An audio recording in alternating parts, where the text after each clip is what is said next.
it chapter by chapter, one bite at a time. So many adventures and mountains we can climb.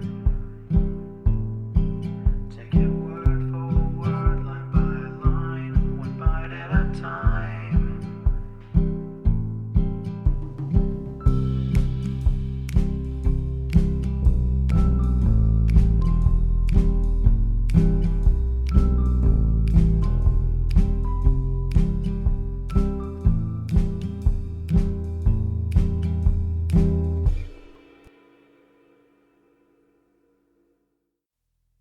Welcome to Bite at a Time Books, where we read you your favorite classics one bite at a time. My name is Bree Carlile, and I love to read and wanted to share my passion with listeners like you. If you enjoy our show, be sure to follow us so you get all the new episodes. If you want to see exclusive behind the scenes of our show, follow us on YouTube. We would also love for you to drop us a rating on your favorite podcast platform and share our show with your friends. You can catch us on all the social medias at Bite at a Time Books or on our website, biteatatimebooks.com. Today we'll be continuing Anne of the Island by Lucy Maud Montgomery.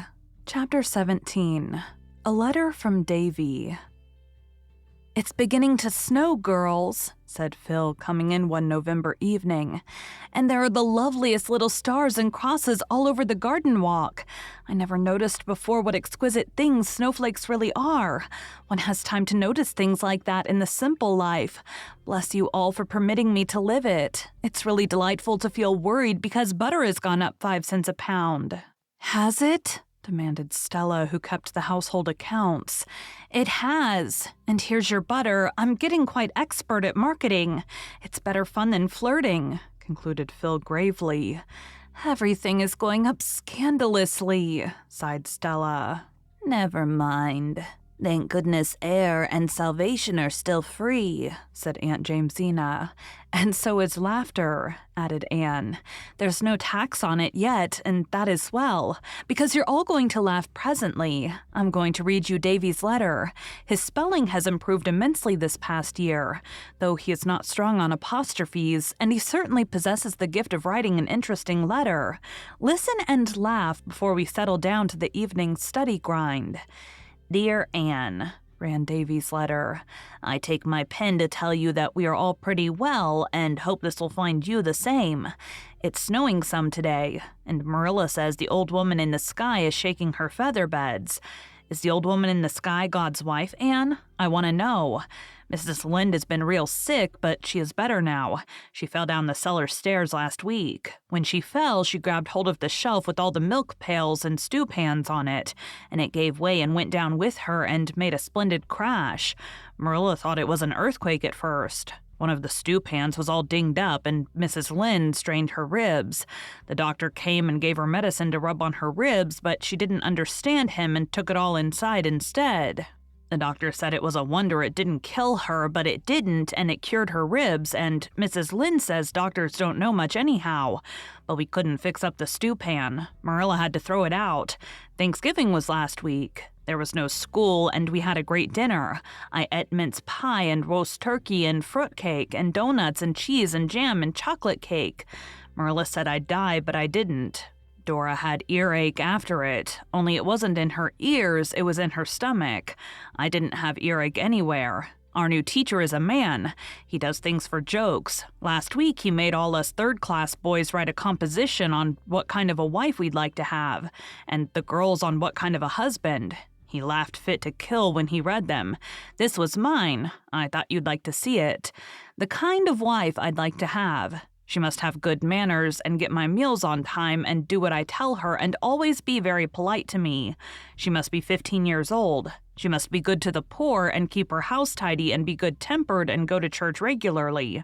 She must be very handsome and have curly hair. If I get a wife that is just what I like, I'll be an awful good husband to her. I think a woman ought to be awful good to her husband. Some poor women haven't any husbands. The end. I was at Mrs. Isaac Wright's funeral at White Sands last week. The husband of the corpse felt real sorry. Mrs. Lynde says Mrs. Wright's grandfather stole a sheep, but Marilla says we mustn't speak ill of the dead. Why mustn't we, Anne? I want to know. It's pretty safe, ain't it? Mrs. Lynde was awful mad the other day because I asked her if she was alive in Noah's time. I didn't mean to hurt her feelings. I just wanted to know. Was she, Anne? Mr. Harrison wanted to get rid of his dog, so he hunged him once, but he come to life and scooted for the barn while Mr. Harrison was digging the grave. So he hunged him again, and he stayed dead that time. Mr. Harrison has a new man working for him. He's awful awkward. Mr. Harrison says he is left-handed in both his feet. Mr. Barry's hired man is lazy. Mrs. Barry says that, but Mr. Barry says he ain't lazy exactly, only he thinks it easier to pray for things than to work for them. Mrs. Harmon Andrews' prize pig that she talks so much of died in a fit. Mrs. Lynde says it was a judgment on her for pride, but I think it was hard on the pig. Milty Boulter has been sick. The doctor gave him medicine and it tasted horrid. I offered to take it for him for a quarter, but the Boulters are so mean. Milty says he'd rather take it himself and save his money. I asked Mrs. Boulter how a person would go about catching a man, and she got awful mad and said she didn't know. She'd never chased men. The AVIS is going to paint the hall again. They're tired of having it blue. The new minister was here to tea last night. He took 3 pieces of pie. If I did that, Mrs. Lynde would call me Piggy. He ate so fast and took big bites, and Marilla's always telling me not to do that. Why can ministers do what boys can't? I want to know. I haven't any more news. Here are 6 kisses. XXXXXX. Dora sends one. Here's hers. X. Your loving friend, Davy Keith.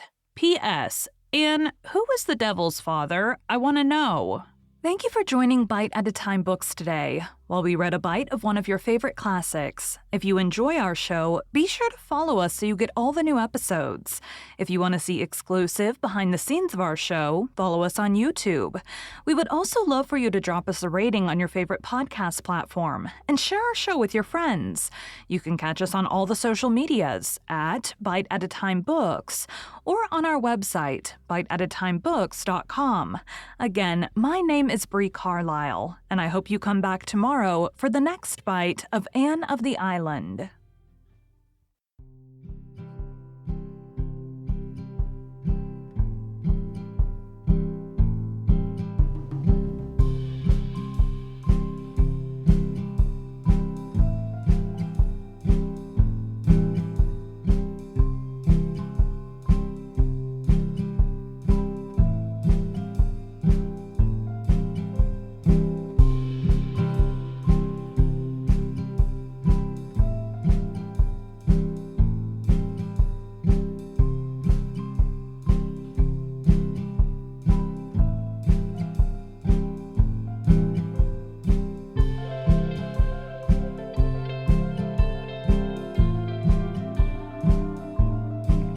Take a look in the book and let's see what we can find.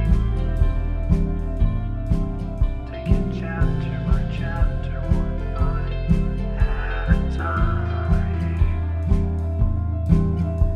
So many adventures and mountains we can climb. Take it word for word, line by line, one bite at a time.